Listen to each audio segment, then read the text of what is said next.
En este nuevo tutorial de física de la unidad correspondiente a mecánica de los fluidos dentro del curso de nivelación de la Facultad de Ciencias Médicas en el ingreso a medicina, vamos a ver el teorema general de la hidrostática, su enunciado y sus conclusiones.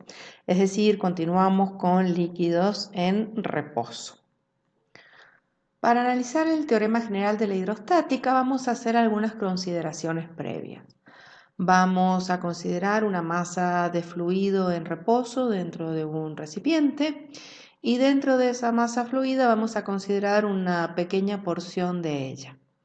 Si esta porción está en reposo, debe cumplir las condiciones que aprendimos en dinámica de que las sumatorias de las fuerzas deben ser igual a cero. Por lo tanto, las fuerzas asociadas a las presiones que hay sobre las caras verticales, F1 y F2, estas fuerzas deben ser perpendiculares al área, como definimos presión en un fluido, y estas dos fuerzas, para cumplir con las condiciones de la dinámica, deben ser iguales y opuestas, para que este trozo de fluido no se mueva ni hacia la derecha ni hacia la izquierda. De la misma manera, si analizamos las presiones debidas sobre las caras horizontales y las fuerzas asociadas a ellas, si consideramos este volumen de fluido, aunque sea muy pequeño, este volumen de fluido va a tener un cierto peso. Por lo tanto, en este otro dibujo más grande vamos a hacer un análisis de las fuerzas asociadas a ese cuerpo que está en equilibrio. Vamos a considerar un trozo cilíndrico con una cierta cara superficial e inferior iguales, que la vamos a llamar S. Vamos a tener que la cara superior se encuentra a una posición I2 y la cara inferior se encuentra a una posición I1. Y entonces vamos a definir el peso de este fluido hacia abajo, como siempre. Vamos a tener una fuerza asociada a las presiones en la cara inferior, que llamamos F1, otra fuerza asociada a la presión que se ejerce sobre la cara superior, que llamaremos F2, y como dijimos anteriormente, la sumatoria de estas fuerzas deben ser igual a cero. Pero antes vamos a colocar estas fuerzas F2, F1 en relación a las presiones. Entonces vamos a decir que la fuerza 1 será la presión 1 por la superficie y la fuerza 2 será la presión 2 por la superficie, si recordamos que presión es fuerza sobre área. Bien, otra cosa a analizar es la siguiente. Si esta fuerza 1 que va hacia arriba compensa la fuerza 2 y al peso, debemos concluir que esta fuerza 1 es mayor al peso y esta fuerza 2. Y por lo tanto, podemos llegar a concluir previamente que estas dos presiones en la cara superior y en la cara inferior no van a ser iguales. Y eso es lo que vamos a tratar de deducir a través de este planteo. La otra fuerza que aparece es el peso. El peso lo podemos poner como masa por aceleración de la gravedad y a su vez la masa la podemos poner en función de la densidad y del volumen. El área por la altura de este cilindro nos estará dando el volumen del cilindro. Por eso podemos poner densidad por superficie, por altura, por G. Si observamos en el gráfico, esta altura que hemos planteado aquí es I2 menos I1 y entonces la ecuación nos queda de esta manera. Si asociamos estas fuerzas como sumatorias igualadas a cero porque el cuerpo no se mueve y reemplazamos cada una de las fuerzas por los valores en referencia a la presión y a la densidad, nos queda esta expresión. Si observamos, podemos simplificar la superficie que está en todos los términos, multiplicando.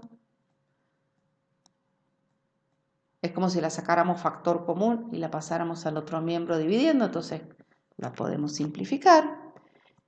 Y por lo tanto la expresión nos va a quedar como presión 1 y esta presión 2 y el término que contiene la densidad lo pasamos al otro miembro sumando y nos quedaría que la presión 1 es igual a la presión 2 más la densidad del fluido por G por esta diferencia de posición entre 1 y 2.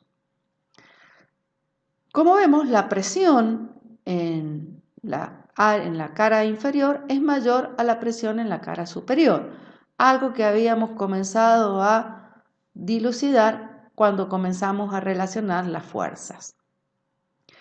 Si consideramos que la presión es la fuerza que ejerce sobre un área, podemos analizar que la presión atmosférica sería el peso de la atmósfera sobre la superficie que consideremos y entonces podríamos estar definiendo una presión atmosférica. Y entonces podríamos ver que si yo analizo la presión aquí en un punto en la superficie libre del líquido, la presión atmosférica estaría actuando sobre este punto. Y si consideráramos la presión en un punto más abajo, por ejemplo en el punto 1, diríamos que la presión en este punto 1 sería la presión atmosférica más esta densidad por G por H, que obviamente tiene que tener un valor de presión porque estamos sumando la misma cosa, es decir, es la presión que ejercería esta columna de líquido que está por encima de este punto 1 que consideramos. Este teorema general de la hidrostática lo que nos está diciendo es que la presión en un punto del seno de un fluido es igual a la presión atmosférica más la presión debida a la columna de fluido que hay sobre él. Muchas veces este teorema general de la hidrostática también se lo expresa como un delta P o una diferencia de presión. Fíjense, este I2 menos I1 es la altura y en este caso no la llamamos altura en fluido, sino que la llamamos profundidad. Es medida desde la superficie libre de los líquidos hasta el punto considerado. Y podemos sacar varias conclusiones de este teorema general de la hidrostática. Entre las conclusiones que podemos obtener es que la diferencia de presión entre dos puntos de un mismo fluido depende solo del mayor o menor desnivel que existe entre ellos y no de la forma del recipiente. Fíjense que en la fórmula no hay en ningún momento asociado formas, solamente tengo en cuenta la densidad del fluido y la posición del punto que yo considero, es decir, en este caso, la diferencia de presión entre el punto A y el punto B viene dada solamente por esta diferencia de altura. Si este punto A estuviese más arriba, esta H sería mayor y por lo tanto la diferencia de presiones entre dos puntos sería mayor. Eso lo podemos ver cuando, por ejemplo, nos sumergimos en una pileta de natación. Vemos que a medida que nos sumergimos más, suele suceder que nos duelan los oídos o sentimos una presión distinta en los oídos. Eso es justamente por la diferencia de presión que tenemos al tener mayor cantidad de líquido sobre nuestras cabezas. O también sabemos que por geografía, que a medida que subimos en una montaña, la presión atmosférica disminuye. ¿Por qué? Porque a medida que subimos en una montaña, cuando estamos en la parte más superior, la altura de la columna que hay de aire por encima de nuestras cabezas es mucho menor que la que hay más abajo. Hay mayor peso de esa columna y por tanto habrá menor presión en la cima de la montaña que en el pie de la misma. Otra conclusión que podemos sacar es que todos los puntos de una misma masa fluida que soportan igual presión pertenecen al mismo plano o superficie horizontal. Esto es, si yo tuviera un recipiente con un líquido y tengo dos puntos que están en la misma línea, o sea, a la misma profundidad, los dos están a la misma profundidad, tienen que soportar la misma presión. Esto nos está diciendo que la superficie libre de los líquidos, como vemos aquí en las copas, es horizontal. ¿Por qué? Porque todos los puntos que están justamente en esta línea están soportando todos la presión atmosférica. Y si todos soportan la misma presión, tienen que estar en el mismo nivel. Otra conclusión importante que se saca de esta ecuación es que todos los puntos de una misma masa fluida, situados a igual nivel, poseen la misma presión. Esto que acabamos de decir aquí lo podemos ver en este dibujo. Este tipo de sistemas se le llaman vasos comunicantes. Fíjense que todos están llenos con el mismo líquido y todos se encuentran al mismo nivel. Eso quiere decir que todos están soportando aquí arriba la misma presión, que es la presión atmosférica, y que no importa el volumen ni la forma del recipiente, sino que están al mismo nivel y soportan la misma presión. Este concepto es uno de los conceptos más importantes para después resolver ejercicios de hidrostática. Veamos algún ejemplo. Por ejemplo, un vaso comunicante, que son aquellos vasos que tienen la misma base, como este, donde tenemos distintas formas. Si yo lo lleno de un solo líquido, como vemos, todos van a llegar, todas las bocas van a estar llenas hasta la misma altura, están todas abiertas a la atmósfera.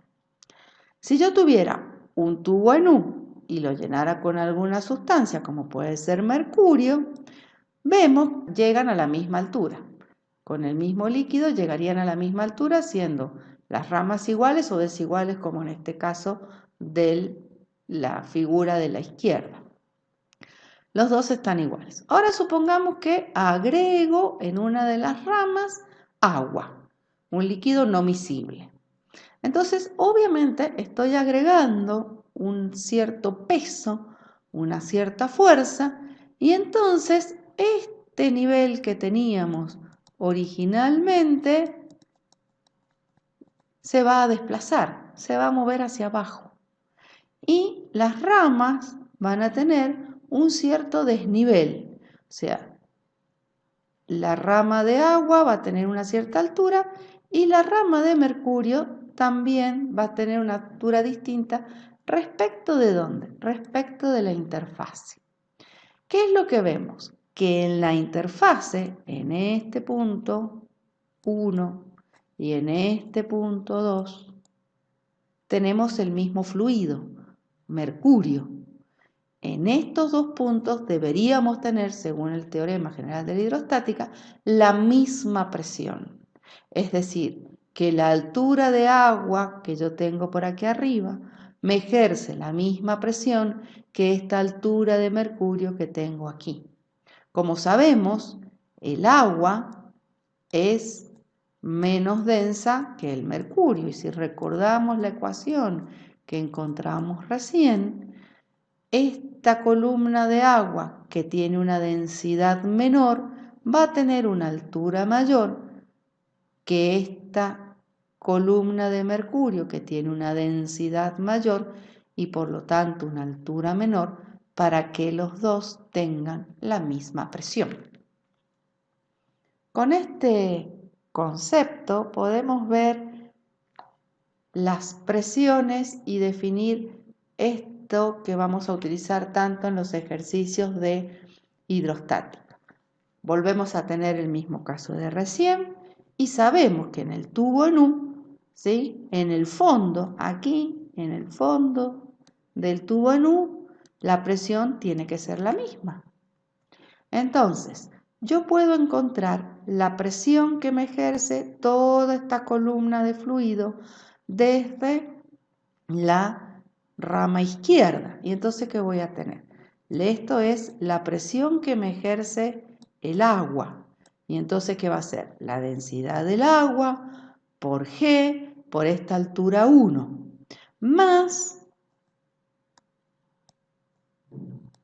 la densidad del mercurio por G por este valor I, que le vamos a llamar acá, que es la altura de esta rama. Esto sería la presión que me ejerce esa columna de mercurio. Entonces, la presión que tengo en la rama de la derecha será la densidad del mercurio por H2, que sería la presión que me ejerce esta parte de la rama, más la densidad del mercurio por G por este valor I. Estos dos valores son iguales, entonces podemos igualar estas dos ecuaciones, de lo cual yo puedo simplificar este término y este término porque están en los dos miembros sumando los dos. Y entonces, ¿a qué conclusión llego? Que la densidad del agua por G por H1 es igual a la densidad del mercurio por G por H2. Eso que analizamos recién, que en los dos puntos que analizábamos en la interfase las presiones tienen que ser iguales, lo acabamos de deducir matemáticamente. Es decir, en la interfase las presiones producidas por las columnas en los dos lados de un vaso comunicante deben ser iguales.